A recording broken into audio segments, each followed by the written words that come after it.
చూడండి ఈ పిక్చర్లో ఫస్ట్ పిక్చర్లో ఒకతను నాన్ వెజ్ తింటున్నాడు, చాలా ఎక్కువ తింటున్నాడు, వాడికి తక్కువ ఎనర్జీ వస్తుంది. సెకండ్ పిక్చర్లో ఒకతను ఎక్కువ ఫ్రూట్స్ తింటున్నాడు, వెజ్జీస్ తింటున్నాడు, వాడికి కొంచెం ఎనర్జీ వస్తుంది యూనివర్స్ నుంచి. ఇక థర్డ్ పిక్చర్ చూసినట్టయితే ఒక ఫ్రూట్ని చాలా ప్రేమపూర్వకంగా హృదయపూర్వకంగా తింటున్నాడు, ఎక్కువ ఎనర్జీ తీసుకుంటున్నాడు యూనివర్స్ నుంచి. ఇక ఫోర్త్ పిక్చర్లోకి వస్తే అతను ఏం తినట్లేదు, ఓన్లీ వాటరే తాగుతున్నాడు ప్రశాంతంగా, అతనికి ఇంకా ఎక్కువ ఎనర్జీ వస్తుంది ఫోర్త్ పిక్చర్ మీరు గమనించినట్లయితే.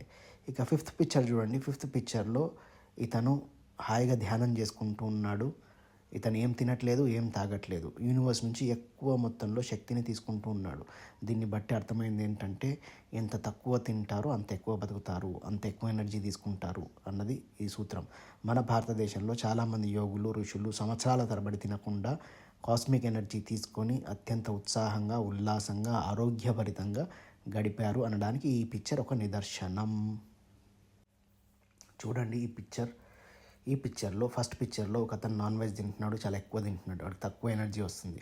సెకండ్ పిక్చర్లో ఒకతను ఎక్కువ ఫ్రూట్స్ తింటున్నాడు, వెజ్జీస్ తింటున్నాడు, వాడికి కొంచెం ఎనర్జీ వస్తుంది యూనివర్స్ నుంచి. ఇక థర్డ్ పిక్చర్ చూసినట్టయితే ఒక ఫ్రూట్ని చాలా ప్రేమపూర్వకంగా హృదయపూర్వకంగా తింటున్నాడు, ఎక్కువ ఎనర్జీ తీసుకుంటున్నాడు యూనివర్స్ నుంచి.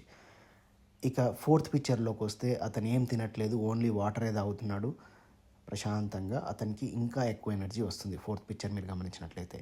ఇక ఫిఫ్త్ పిక్చర్ చూడండి, ఫిఫ్త్ పిక్చర్లో ఇతను హాయిగా ధ్యానం చేసుకుంటూ ఉన్నాడు, ఇతను ఏం తినట్లేదు, ఏం తాగట్లేదు, యూనివర్స్ నుంచి ఎక్కువ మొత్తంలో శక్తిని తీసుకుంటూ ఉన్నాడు. దీన్ని బట్టి అర్థమైంది ఏంటంటే ఎంత తక్కువ తింటారో అంత ఎక్కువ బతుకుతారు, అంత ఎక్కువ ఎనర్జీ తీసుకుంటారు అన్నది ఈ సూత్రం. మన భారతదేశంలో చాలామంది యోగులు, ఋషులు సంవత్సరాల తరబడి తినకుండా కాస్మిక్ ఎనర్జీ తీసుకొని అత్యంత ఉత్సాహంగా, ఉల్లాసంగా, ఆరోగ్యభరితంగా గడిపారు అనడానికి ఈ పిక్చర్ ఒక నిదర్శనం.